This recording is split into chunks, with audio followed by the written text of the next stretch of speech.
Jehová es mi pastor, nada me faltará. Salmo 23:1. De acuerdo con las estadísticas, el Salmo 23 es la porción bíblica preferida por la mayoría de los creyentes de todos los tiempos, edades y lugares. Niños y adultos repiten sus versículos de memoria, pero son los ancianos y las personas que pasan por pruebas y enfermedades quienes encuentran mayor consuelo al repetir sus palabras. Como pastor evangélico, he visitado a muchos creyentes, algunos de los cuales atravesaban por circunstancias difíciles.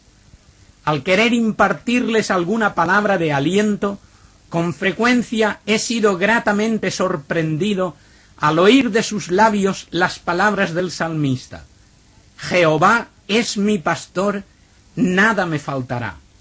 Aunque ande en valle de sombra de muerte, no temeré mal alguno, porque tú estarás conmigo. ¡Qué afirmaciones tan consoladoras! No podemos meditar en todo el Salmo 23, ya que necesitaríamos mucho más tiempo del que disponemos. Nos limitaremos a comentar el primer versículo y descubriremos la razón que justifica el que para tantas personas sea este salmo su porción preferida de las Escrituras. Jehová es mi pastor. El salmo es atribuido al rey David, el hombre que comenzó su vida siendo un sencillo pastor, pero que por su fidelidad y entrega terminó siendo el rey más grande y famoso que tuvo Israel. Como poeta y músico, David tañía el arpa ante el arca de la alianza que personificaba la presencia de Dios en medio de su pueblo, entonando canciones de gratitud, alabanza y arrepentimiento. A él le debemos muchas de las hermosas composiciones del Salterio. En sus composiciones, David utilizó distintos títulos para describir al Dios de Israel, a quien él amaba y servía. Se refirió a él como Rey, Señor, Creador, Juez, etc. Pero como otros escritores del Antiguo Testamento, reservó un título especial para referirse a Dios como libertador y protector del pueblo oprimido. Este era el nombre Jehová, nombre que Dios mismo se había dado. En realidad, el nombre Jehová es incorrecto, debiendo llamarse Yahvé.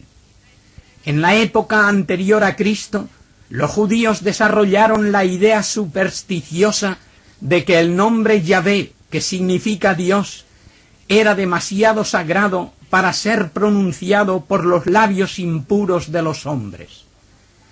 Cuando en los manuscritos aparecía el nombre Yahvé, lo sustituían por Adonai, que significa Señor.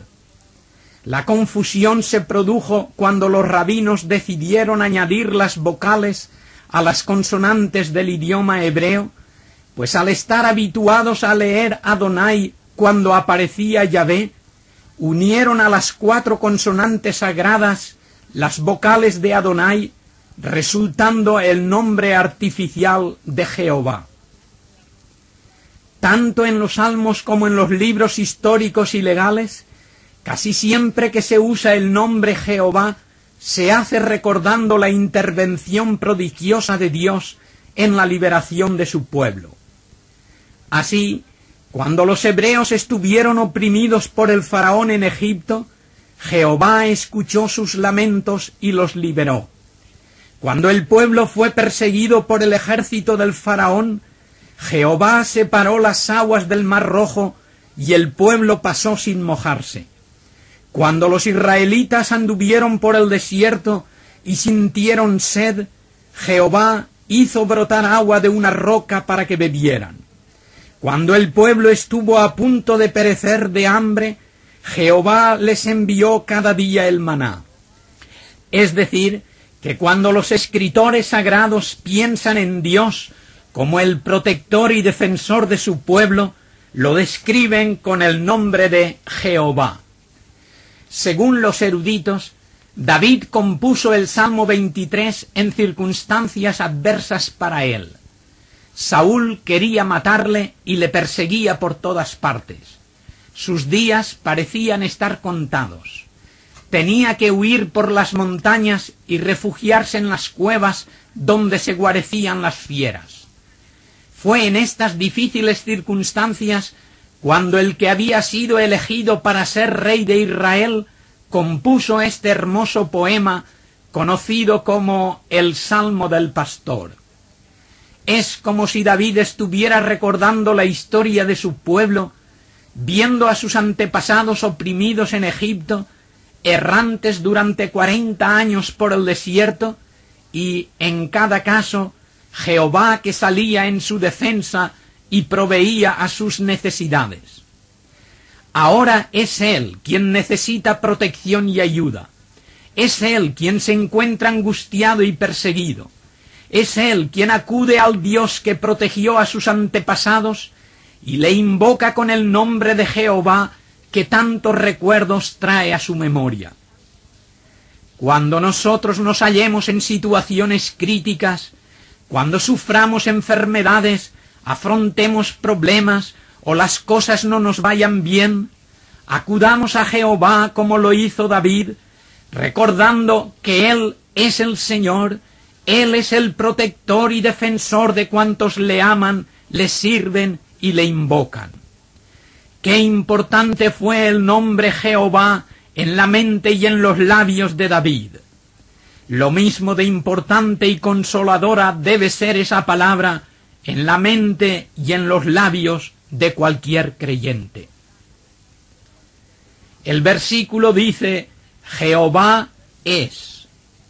Y esta segunda palabra es igualmente muy importante porque describe la actitud continuada e invariable de Jehová. Jehová es el que nunca cambia, el que permanece para siempre. David no se contentó con recordar los sucesos del pasado, afirmando que Jehová fue el Salvador de su pueblo, quien proveyó el maná y el agua a sus antepasados, cuando éstos andaban hambrientos y sedientos.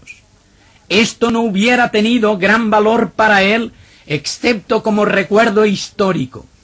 Pero al añadir la palabra es, David está diciendo que Jehová, el Dios grande y poderoso del pasado, sigue siendo el Dios grande y poderoso del presente. ¡Qué afirmación tan maravillosa! Jehová es en el presente, en el día de hoy, en el momento y en la situación difícil en que podamos necesitarle. Es verdad que son muchos los problemas que tenemos que afrontar, pero no desmayemos, levantemos nuestro espíritu y seamos personas optimistas. Cuando haya enfermos entre nuestros familiares y amigos, cuando nuestros esposos estén preocupados porque el negocio va mal, cuando nuestros hijos sufran por no encontrar el empleo que necesitan, cuando nos hallemos solos, perseguidos o calumniados, y cuando pasemos por cualquier otra prueba o dificultad, alcemos nuestro corazón y repitamos con el salmista, Jehová es. Recordemos que hay un Dios que vive y reina en los cielos, al cual podemos acudir con fe y confianza, porque Él sale en defensa de los suyos. Sí, a pesar de tantas injusticias como hay en el mundo, a pesar de tantas guerras que matan y destruyen, a pesar de tantos crímenes y abusos como se cometen cada día, Jehová sigue teniendo el mundo en sus manos y rigiendo los destinos de la historia. Es verdad que hay muchas cosas que no comprendemos, pero sabemos que Dios no quiere ni aprueba muchas de las cosas que suceden. Solamente las permite respetando la libertad que dio al hombre, aunque éste elija el mal. Sabemos que Dios tiene planes que nosotros ignoramos, pero sabemos igualmente que a los que a Dios aman, todas las cosas ayudan a bien. Si las dos primeras palabras son importantes, la tercera no lo es menos, ya que encierra un significado íntimo y personal. Jehová es mi pastor. ¿De qué hubiera servido a David decir: Jehová es el pastor de mi pueblo, el defensor de mi raza, el protector de mi tribu, si no hubiera podido decir de forma personal: Jehová es mi pastor, mi defensor, mi protector? La religión es algo personal, es una relación directa del hombre con Dios. Una persona no se salva ni se pierde por pertenecer a una familia buena o mala. La persona se salva solo cuando ha sido individualmente reconciliada con Dios, cuando personalmente se ha entregado a Cristo, cuando por sí misma reconoce, como Pablo, que Cristo Jesús vino al mundo para salvar a los pecadores, de los cuales yo soy el primero. Es decir, yo soy el más interesado, yo soy el principal entre los que están perdidos y a los que Cristo vino a salvar. Cada uno necesitamos tener esa relación directa y personal con Dios. De nada me sirve a mí que mi esposa sea buena cristiana si yo no lo soy. De nada me sirve a mí que mis padres sean fieles creyentes si yo no lo soy. De nada me sirve a mí haber nacido en un país o en un hogar cristiano si yo personalmente no lo soy. Es necesario que yo pueda decir: Jehová es mi pastor, Cristo es mi Salvador. Yo soy cristiano no porque un día mis padres me bautizaran sin yo saber lo que me hacían, sino porque un día yo, consciente de lo que hacía, me reconocí pecador delante de Dios, acepté su perdón mediante la fe en Jesucristo y me apropié el sacrificio que Él realizó en la cruz del Calvario. Solo cuando fui consciente de que Cristo murió por mí, José Borrás, y me identifiqué con Él aceptándole como a mi Salvador, fui considerado por Dios como si fuese justo, aunque en realidad no lo fuera. Así fue como yo vine a ser cristiano. Desde entonces puedo decir: Jehová es mi pastor, Cristo es mi Salvador.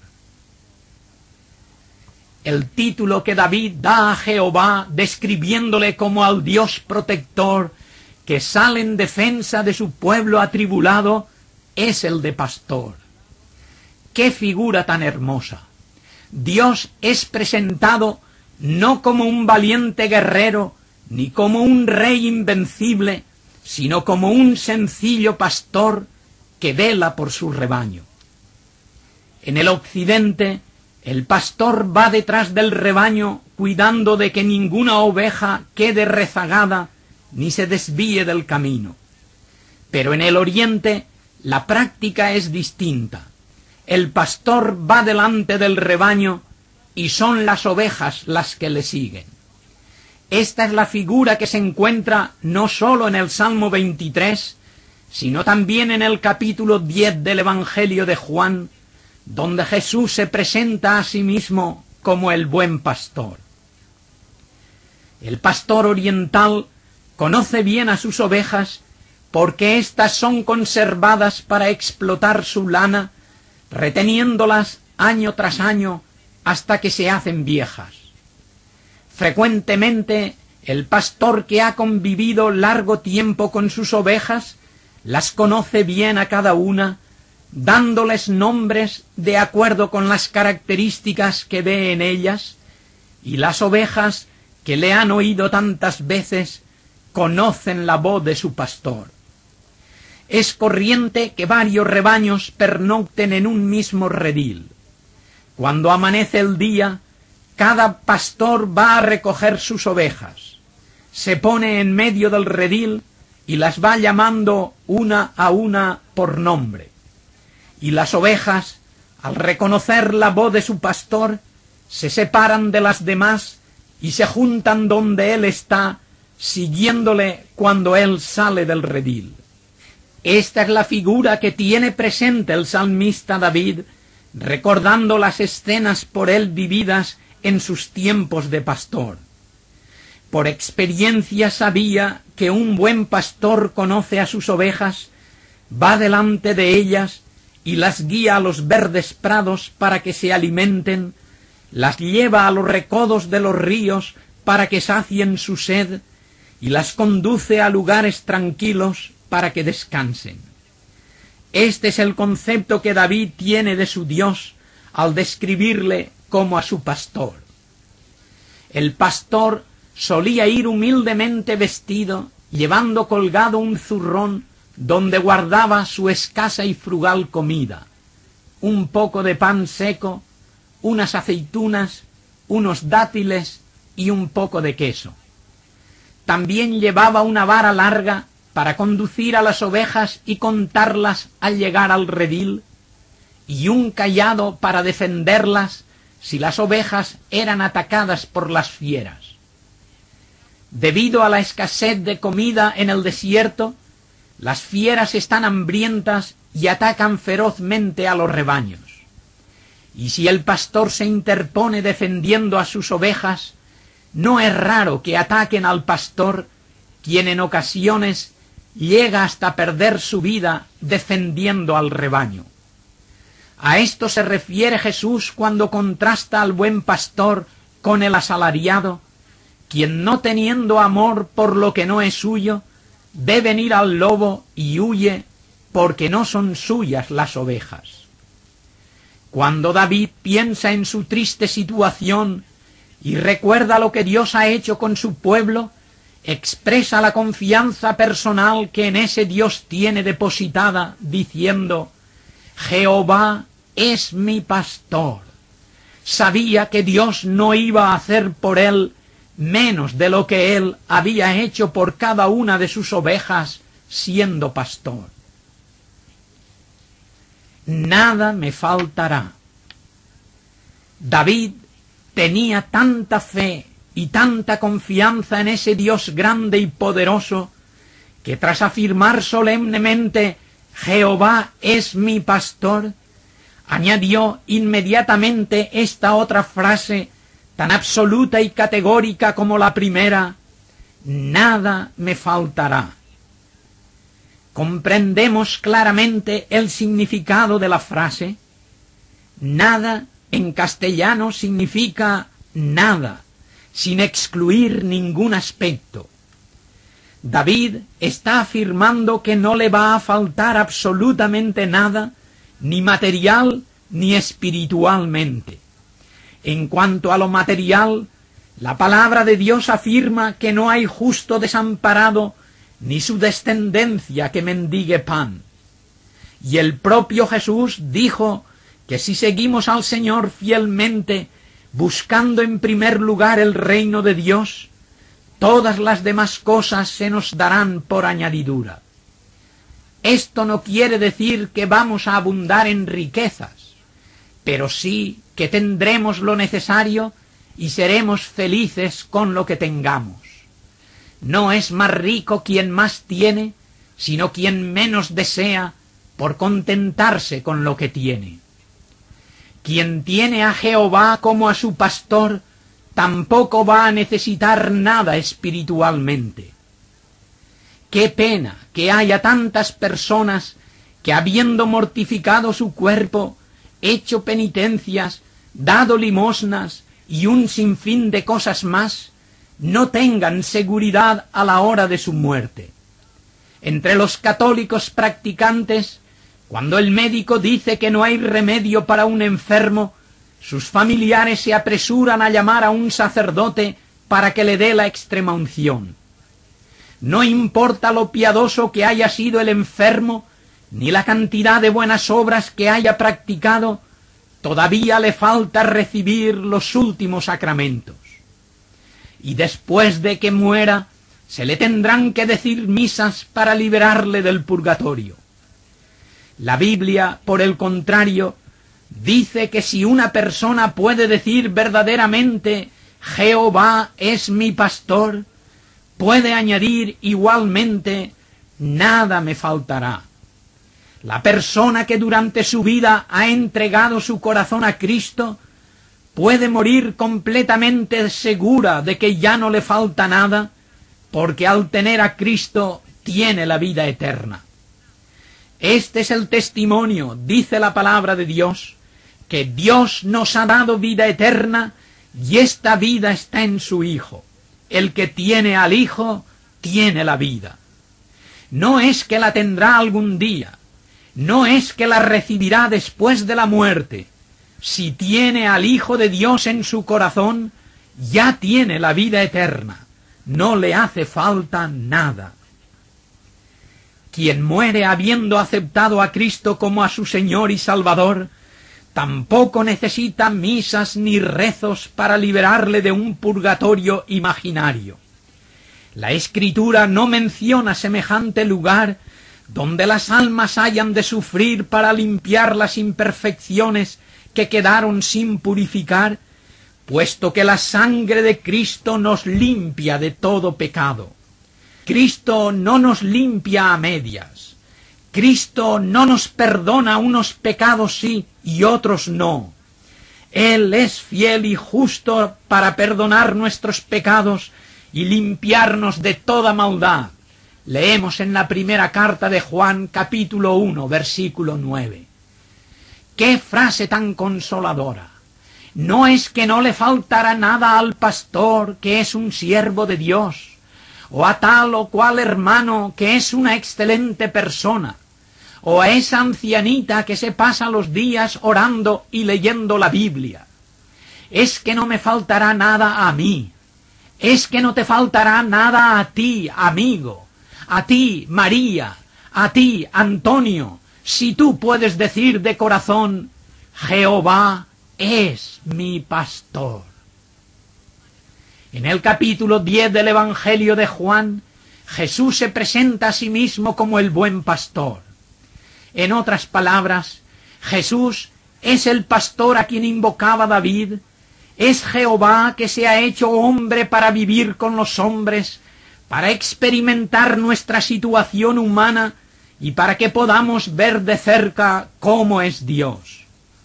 A pesar de lo que digan ciertos racionalistas ingleses en el libro El mito de la encarnación, seguimos creyendo como los teólogos cristianos que han refutado la citada obra con otro libro titulado La verdad de la encarnación. Sí, Dios se ha hecho hombre. Dios estaba en Cristo reconciliando el mundo consigo mismo. Nunca podríamos comprender el gran amor de Dios si Él solo nos hubiera amado desde el cielo y no hubiera venido a ser como uno de nosotros aquí en la tierra. Cristo Jesús es el buen pastor que conoce a sus ovejas. Nos conoce incluso por nombre, como conoció a Saulo en el camino de Damasco, como conoció a Ananías que vivía en Damasco, como conoció a Judas el que vivía en la calle llamada Derecha. Qué hermoso es saber que Jesús nos conoce, sabe nuestro nombre, sabe dónde vivimos y sabe lo que nos pasa. Si Él es nuestro pastor, nosotros debemos ser sus ovejas. ¿Lo somos? Él nos ha dicho quiénes son sus ovejas. Mis ovejas me conocen, oyen mi voz y me siguen. Mis ovejas me conocen. No se trata de un conocimiento intelectual, sino de un conocimiento espiritual. No basta con decir que Jesucristo es la segunda persona de la Trinidad, que se encarnó y murió en la cruz del Calvario para salvar a los pecadores. Un loro puede repetir esa frase literalmente y no conoce a Cristo. Bíblicamente, el término conocer encierra el significado de intimidad. Esa palabra se usa para describir la unión conyugal. Un hombre conoce a su mujer cuando los dos se unen formando una sola carne. Conocer a Cristo significa estar tan íntimamente identificado con Él que podamos decir como Pablo, vivo yo, mas ya no yo, vive Cristo en mí. Es decir, quiero lo que Cristo quiere y hago lo que Cristo manda. ¿Le conocemos realmente? Mis ovejas oyen mi voz. ¿Oímos nosotros su voz?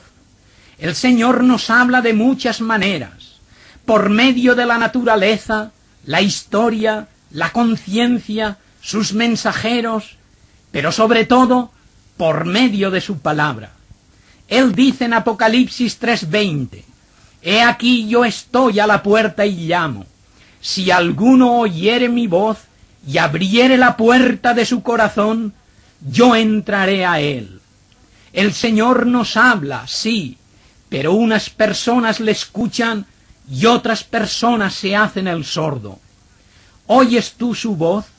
¿Le has abierto ya la puerta del corazón para que él entre y more en él? Mis ovejas me siguen.